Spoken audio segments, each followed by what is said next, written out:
I refused a pre-arranged marriage. I refused even more to be a child bride. The one I love is Yvette. I don't want multiple wives or concubines. I only want Yvette. I'm going to study abroad with her. And none of you can stop me. I'm the young Marshal. If I don't want this title, then let someone else have it. In the main hall, Blake stood with righteous pride, passionately preaching the new ideas and beliefs he had brought back from the outside world. His father, Bradley, was furious, his eyes filled with rage. His mother, Mrs. Song, let out a long sigh, clearly overwhelmed and at a loss for what to do. I stood quietly in a corner, still wearing a traditional long gown from the late Qing dynasty. In stark contrast, Blake wore a Western-style suit, making me look entirely out of place. My faded yellow dress couldn't even compare to the dainty lamb dress she had on. I looked so small, so awkward. You want to go abroad with Yvette? I won't stop you, Bradley said, clearly pushed to his limit. But before you leave, you must marry Wendy and get her pregnant. Otherwise, don't even think about leaving. He was once the legendary Black Panther in his youth. But now, his face was weathered and worn. He knew he couldn't stop his son's determination, but he also knew how chaotic the world was. He had to ensure the continuation of the family line. Mrs. Song's eyes turned red, tears streaming down her cheeks. Who knows when you'll return after going abroad?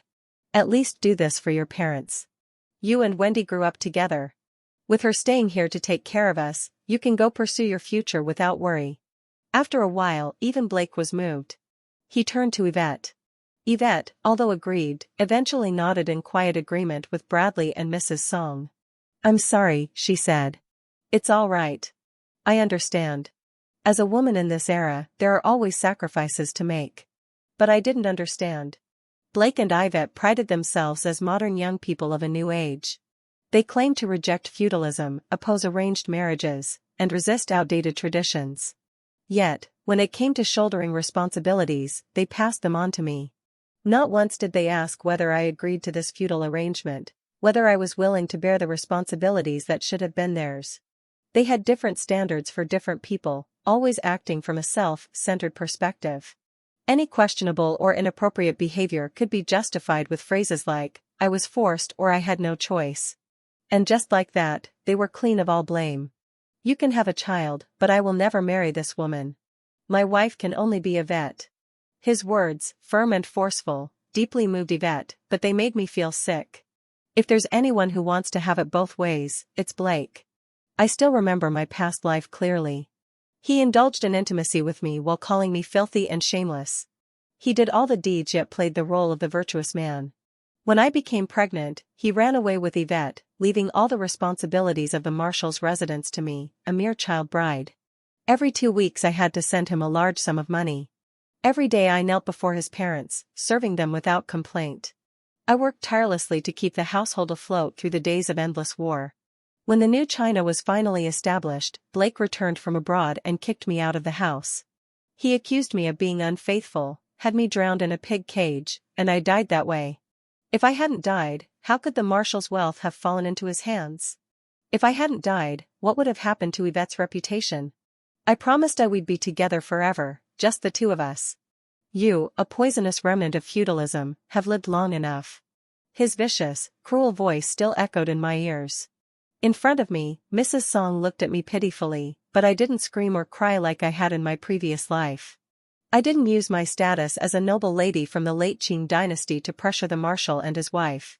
I didn't cling to the dowry my parents had prepared for me. I didn't beg Blake for a proper title or recognition. Instead, I calmly nodded and responded obediently. The Marshal's household has raised me. I don't want to make things difficult for you, Blake. Even though I don't understand the kind of love you speak of. I respect it. I don't care about worldly prosperity. I only hope the Marshal and Madam can live in peace and comfort. The moment my words ended, everyone in the room breathed a sigh of relief, especially Blake. The way he looked at me now held something different. If you've come around, then all the better. I'll leave the matter of having the child to you. Blake suddenly became polite. I lowered my head slightly. It was only proper. Every time I called him Blake, his heart seemed to melt. But standing beside him, Yvette's eyes turned slightly red. A faint trace of jealousy flickered in her gaze. After all, Without my outbursts and tantrums, how could he appear so generous and tolerant? Without my traditional and feudal presence, how could he shine as a beacon of modern progress? My gentleness might sway Blake's heart. My tolerance might spark a bit of guilt in him. Even if none of it was related to love, just a man's sense of pity for a helpless woman, Yvette still didn't want to share the good in him with anyone else. Because what she wanted was a lifetime of love with only one person. "It's all right, Blake," I said softly. "I don't need to have children. I understand how Yvette feels. I'm a woman, too. I don't want her to be upset. If she's hurt, then you'll be hurt, too. Don't worry. I'll take good care of the household and look after the Marshal and Madam. You and I can go abroad and pursue your new ideas. I'll be here waiting for you to return." A few heartfelt words, a pair of misty eyes, and a pitiful yet delicate expression made Blake ache with guilt. But how could we possibly deceive his parents whether or not I was pregnant?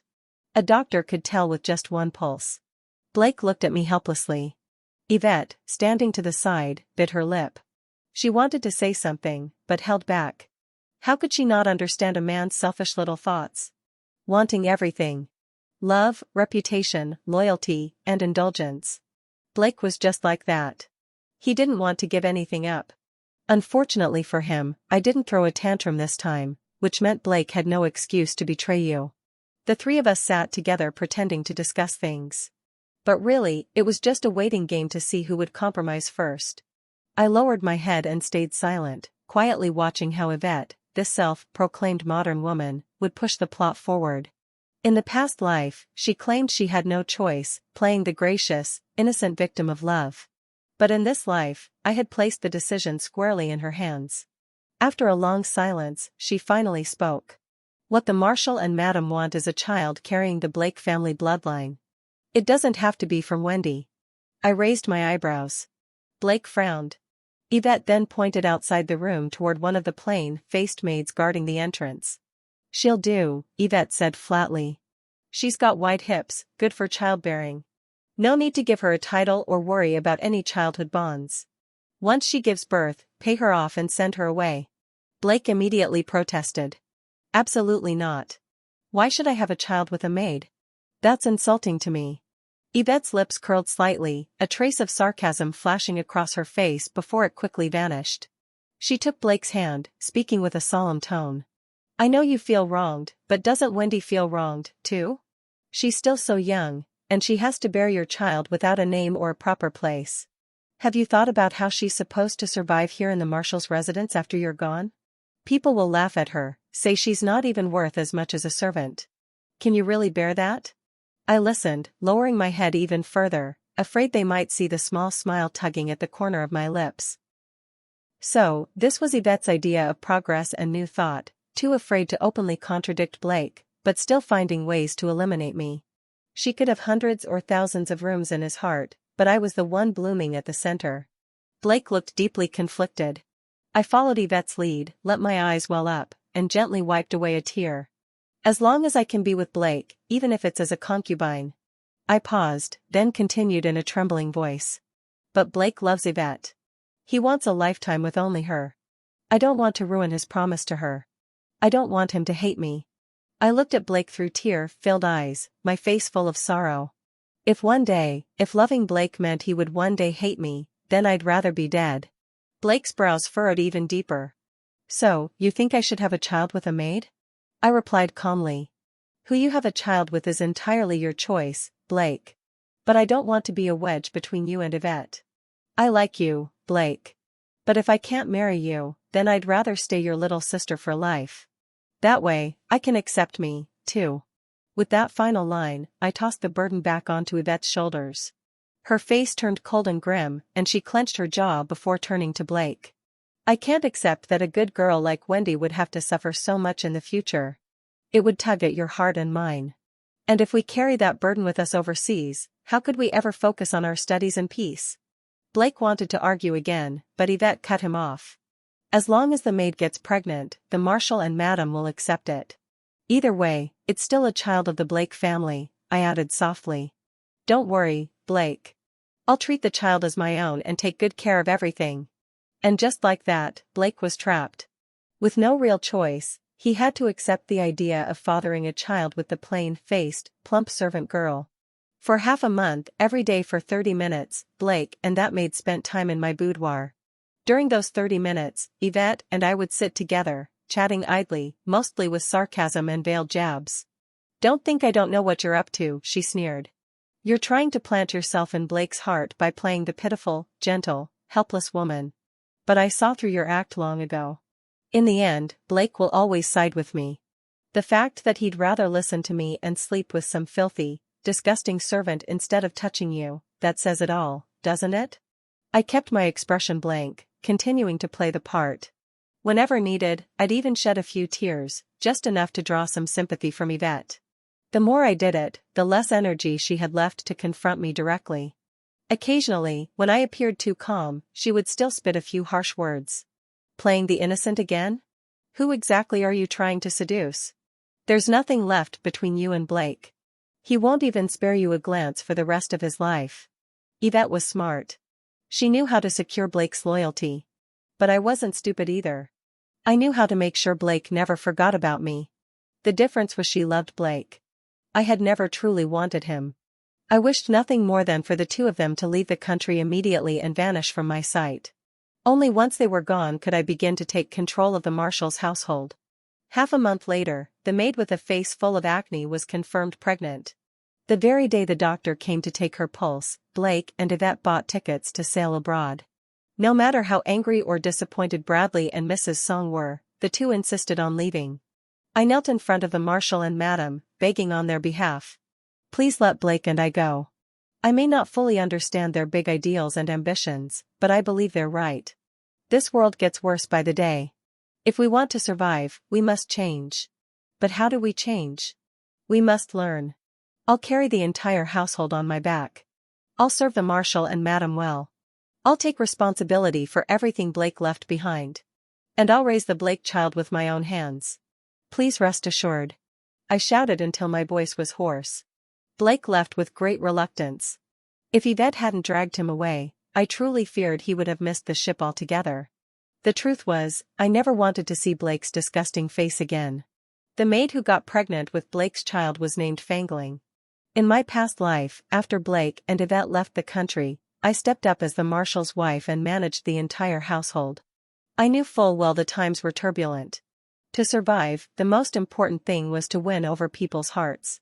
In the worst of times, I chose to give away all our wealth to keep every single person in the Marshal's household safe. But Fangling of all people spread lies among the staff, sowing doubt that I was planning to flee the country with the family fortune to reunite with Blake. Because of her rumors, I faced hardship after hardship. By the time I realized she was the traitor from within, the Republic had already ended, and demanding a maid's life now felt utterly powerless. I drove her out of the Marshal's residence, never expecting that she would hold out long enough for Blake and Yvette to return from overseas. With just a few choice words, she turned Blake against me. Made him resent me to the point that he no longer cared if I lived or died. But this life, it was my turn for revenge. "Miss Wendy," Fangling said smugly, her belly bulging. "Now that I'm carrying the young Marshal's child, shouldn't I be assigned 2 maids to take care of me? Of course, I know I can't be the Marshal's wife like Miss Yvette, but I should at least be considered a concubine, right?" Dangling presented one demand after another, and I granted them all. I gave her the best room to live in, made sure she didn't lift a finger. I fed her the best food, fatty, tender chicken, duck, and fish soups every day. She was only 6 months along, but her belly already looked like a giant basin. Bradley and Mrs. Song were delighted when they saw her, especially as they hoped for a grandson. By the 8th month, her belly was covered in stretch marks of all shapes and sizes. She couldn't see them, and those who could didn't dare say a word. When her due date arrived, her water broke. The doctor and midwives rushed to help. She was in labor for 3 full days and nights, but the child was too large and too still. It simply wouldn't come out. The woman screamed herself hoarse, her cries sending waves of panic through the household. The doctor was at a loss. The midwife completely exhausted.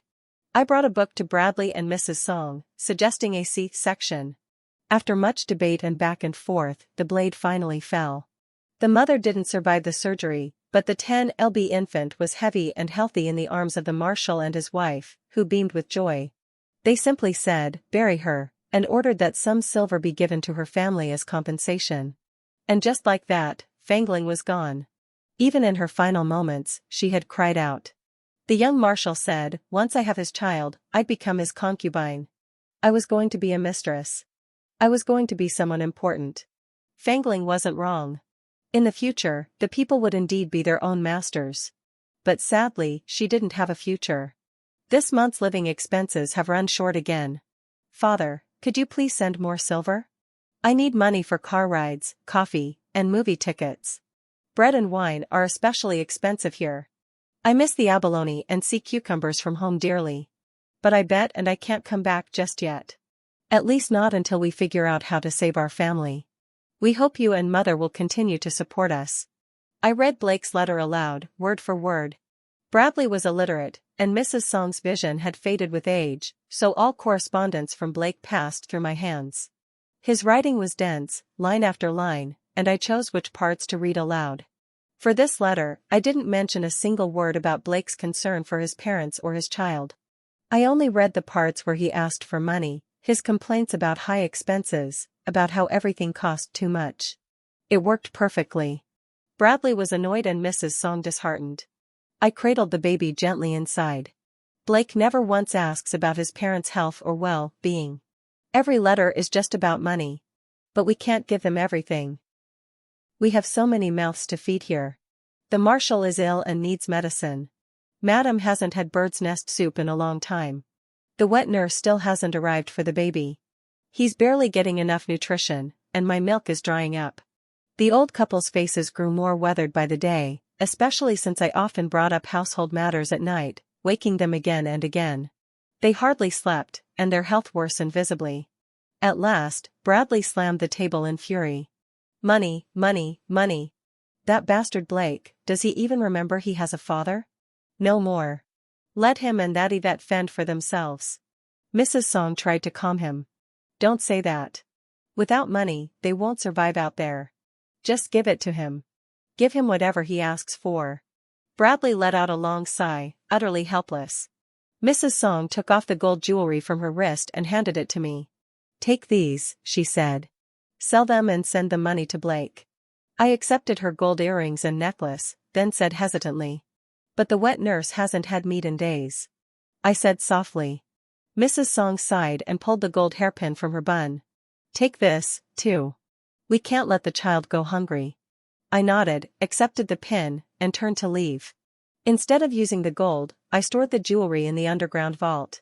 That vault had been dug out 2 years ago. Inside were the dowry items my parents had left me, as well as the money and valuables that Bradley and Mrs. Song had given me over the years to send to Blake. Money I had never actually sent. I took a quick count. There were already more than a dozen large chests filled with gold, silver, and jewels. "Are we pawning all of this?" asked Aiken, who was guarding the vault. I nodded. "Yes, exchange all of it for as much as we can get." Aiken frowned. "Gold prices are soaring right now. Won't we be selling at a loss?" I shook my head. "War is coming. You can't eat gold. You can't drink it. Keeping it is useless." Hen was puzzled. "But why would the price be rising? Didn't the marshal just get word that the warlords are coming? Doesn't that mean things are finally turning around for us?" I didn't know how to explain the chaotic years of warfare ahead. So, I simply let out a long sigh. "Just listen to me. Trade it all for grain and winter coats. Those are the only things that can save lives. Everything else is worthless." He didn't ask again. Instead, he began directing the men to carry the chests of treasure out of the vault. Within a week, the farmland I owned on the outskirts of town was packed to the brim with food and padded clothing. This much grain could feed everyone in the estate for a lifetime. Aiken said, marveling at the storage room filled to bursting. But I couldn't share his relief.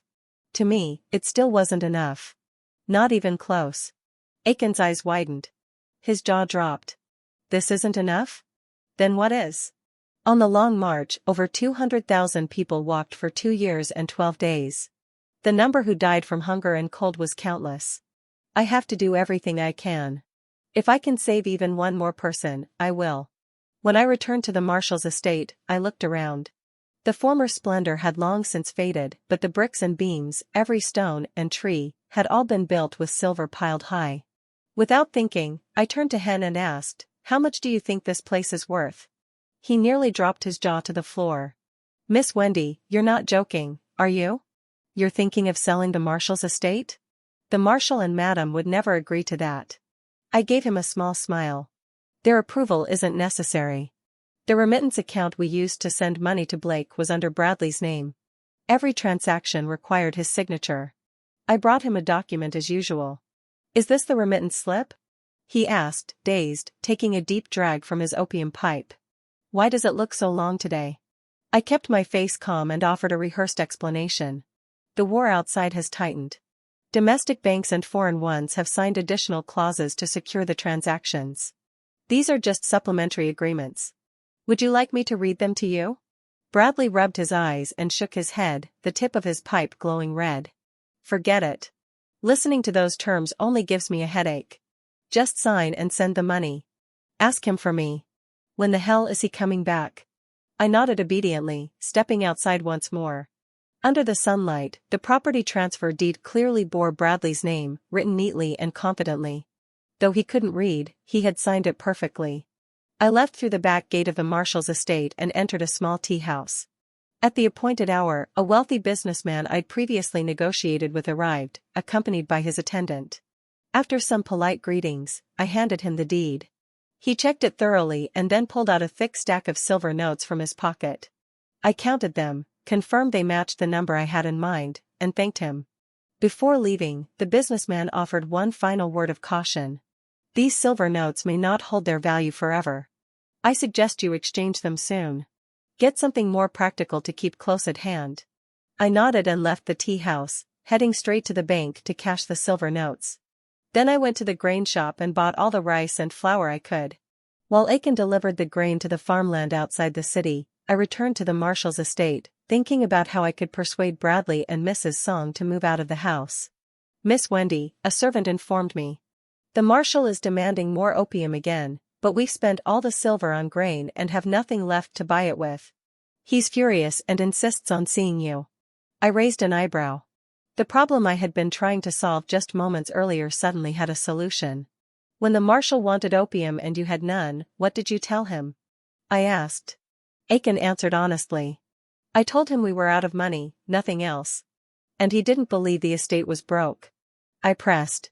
"No," he said. He didn't believe a word and started causing a scene. I smiled faintly and slipped a jade bracelet from my wrist, handing it to him. "Take this to the Yen tea house. Book a private suite, something comfortable. I'll bring the Marshal over myself." Aiken hesitated. "That's not appropriate. If Madam finds out, she'll be angry with you." I shook my head. "She won't be. A private room isn't a brothel. Madam will be coming along, too." Aiken still didn't understand, but he had spent enough time reading newspapers and learning political ideology with me to trust me. He believed in the new China I always spoke of, and for the sake of living to see that day, he willingly became my comrade. Just like him, the rest of the household, over 100 people, had become my comrades, too. With the bracelet in hand, Aiken went off immediately to make arrangements. I sent for a few attendants to carry a sedan chair and escort Bradley and Mrs. Song to the Yen tea house. The private suite was small but elegant, with rock gardens, flowing water, and all the food and drink they could want. At first, Bradley seemed skeptical, but once he reclined in a chair and took a puff of opium, all his worries melted away. The owner of the tea house was a master flatterer. Every word he spoke sang praises of Bradley and Mrs. Song. Bradley beamed with pride. Mrs. Song had originally been resistant to opium, but upon hearing it could help with her migraines, she finally gave it a try. She had heard the rumors it was addictive. But at her age, she figured what did it matter. So the room was rented for a month and they ended up staying there for a month. During that time, I occasionally visited to read them the letters Blake sent from overseas. They still asked for money. But Bradley and Mrs. Song, leaning into each other, their eyes hazy from smoke, would just smile bitterly. "No money left," Bradley chuckled, his voice tinged with self-mockery. "But we've still got our lives. If Blake wants something, let him come back and get it himself." Mrs. Song added softly. "Times are hard for everyone. All we wanted in our old age was to have our son close, show us some filial piety, but even that's too much. I guess we raised him for nothing. For the first time, they were in complete agreement. No more money for Blake. Not that they had any left anyway. Mrs. Song's gold and Bradley's secret stash had long since been handed over to the tea house owner in exchange for their opium supply. As I stepped out of the private suite, I opened Blake's latest letter again. Beyond his usual requests for money, he wrote at length about the hardships he and Yvette were facing. They had been homeless on the streets for 2 years. The last time they had bathed was 6 months ago on Thanksgiving, when a kind priest at a church gave them a chance to clean up. With no money and no language skills, they couldn't find work. Each day, they scavenged through trash bins, eating whatever others had thrown away. Now they were thinking about going to Chinatown to ask fellow Chinese immigrants for help. But those fellow Chinese immigrants had no sympathy at all for beggars. Blake and Yvette had to take the lowest, most degrading jobs in Chinatown just to survive. Even so, their meager work couldn't fill their stomachs. Yvette had broken down countless times, and more than once she begged Blake for a divorce. She wanted to marry an old foreign man with money. Blake loved her deeply. There was no way he would let her go, so he broke her leg and tied her to his side, refusing to let her escape. Over the past year, every letter Blake sent home was a plea for money to buy a boat ticket to return to China. The one I held in my hands now was written in blood. There were flakes of dried skin on the paper, and the deep, uneven strokes made my skin crawl. This was the extent of Blake's so-called pride. In the first month of their journey abroad, Blake wrote about the beauty of life overseas, the luxury of steaks and red wine, how indulgent and extravagant it all was. He even sent back a photo. He wore a western suit and Yvette wore a white dress, what they called a wedding gown. It was their wedding photo. They spent $100 silver just on that photograph. In the letter, Blake went on about the hotel, the Simmons mattress, and the swimming pool. Novelties I had never seen or heard of. Of course, all those luxuries came at a hefty price. The money they took from the Marshall's estate ran dry within the first month. By their second month abroad, I cut off all financial support. I claimed the Marshall's estate had been looted and we were fleeing for our lives. Blake initially thought it was Bradley and Mrs. Song testing him, trying to force him to return. So, no matter how hard things got, he toughed it out. He even swore he'd never come back unless he discovered a new way forward. But by the 3rd month, he broke. He wanted to come home. The problem was he couldn't afford the boat ticket. Whatever money he managed to scrounge up through theft or trickery was sent home inside an oil drum, hoping someone would send money back. What a fantasy. In March 1934, Bradley died from excessive opium use. Mrs. Song cried for 2 days. Her migraines got worse, so she added extra powder to her pipe and passed shortly after. The tea house owner shrugged and said, "They died here. It's not my responsibility. If you want to take their bodies, you'd better settle their debts first. Otherwise, I'll make sure they don't rest in peace." That caught my attention. I asked him how exactly he planned to keep Bradley and Mrs. Song from resting in peace. He said he'd have the dogs tear them apart. Then he'd toss them into the cesspit or maybe strip them naked and hang them from the city gate. Shame them even in death. I couldn't help but admire his creativity. Then by all means, I told him, let the dogs chew on them first, throw them in the cesspit next, and hang them up on the gate last. That'll get the effect you're looking for. The tea house owner's eyes narrowed. What's that supposed to mean? Are you trying to avoid paying? I smiled slightly. Avoid paying? No, I'm not avoiding anything. But it's not my debt, is it? They owed you, not me. He gritted his teeth. Aren't you their daughter-in-law? Of course not, I replied. He didn't believe me, but I didn't bother arguing. Do whatever you want with the corpses. It has nothing to do with me. I'm just here today to ask, do you still have stock? The tea house owner raised an eyebrow and sent someone to deal with the bodies. Then he turned to me, asking, how much are you looking for? I want everything you've got, I said. He burst into laughter. With the marshal and his wife dead, the entire estate was mine. A starving camel is still bigger than a horse. He wouldn't dare underestimate me now. He led me toward the private vault in the back. Aiken and Atau followed behind. When we arrived, I saw layer upon layer of stock piled high and packed tight, countless quantities. The tea house owner began his sales pitch. He even claimed he was the largest supplier. I gave Aiken a subtle glance. He acted instantly.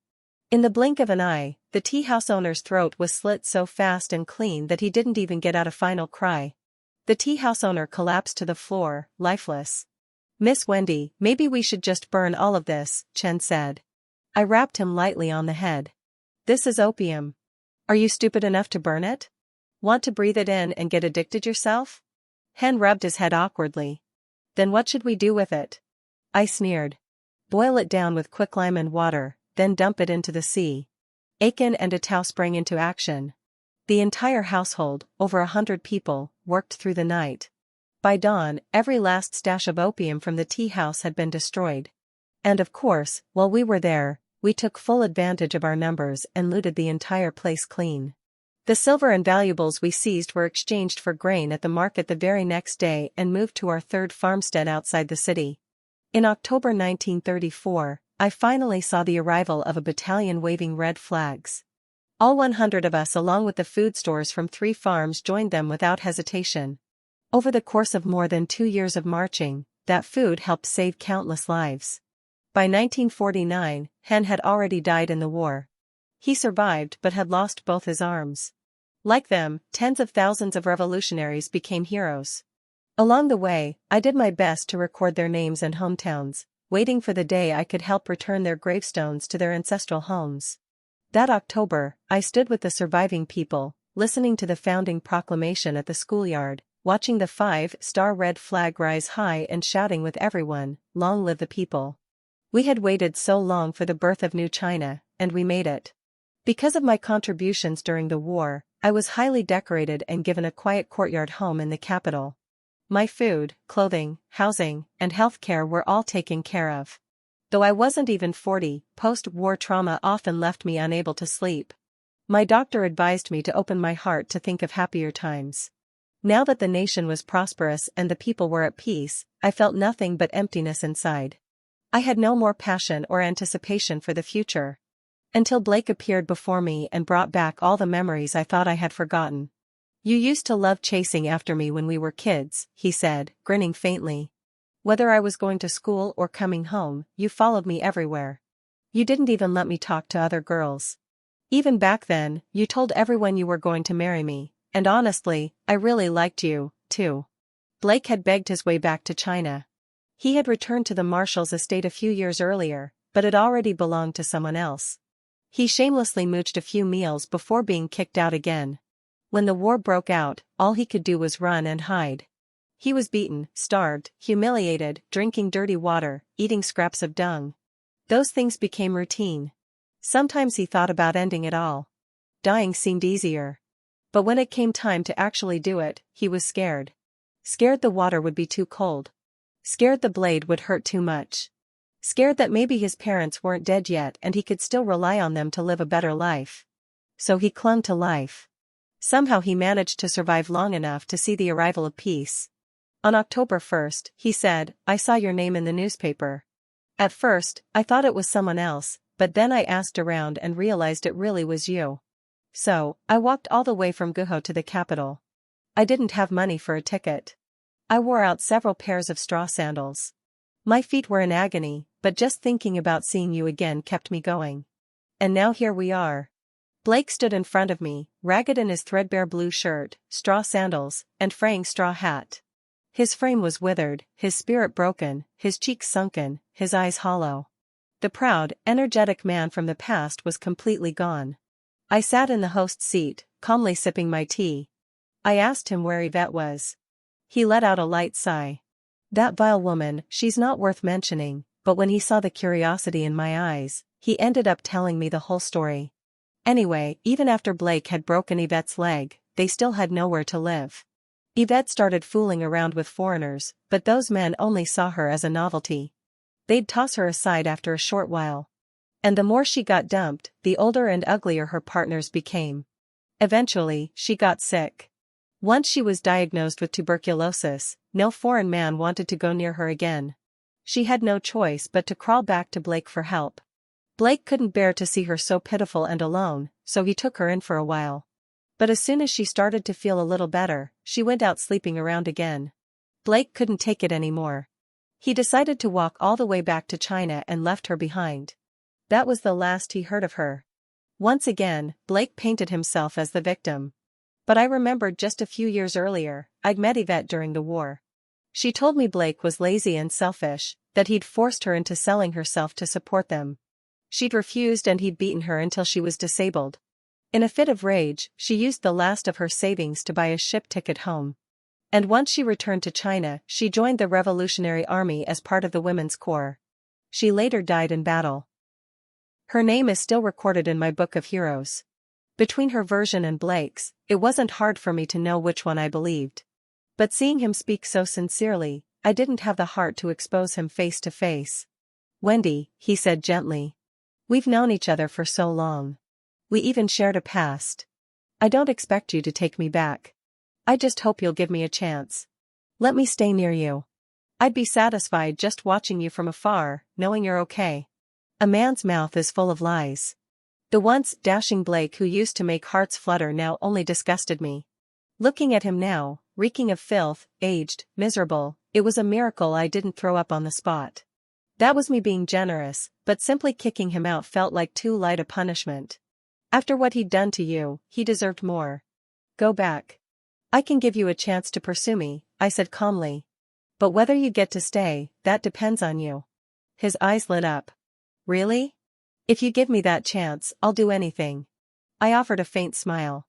"This place is for revolutionaries in recovery.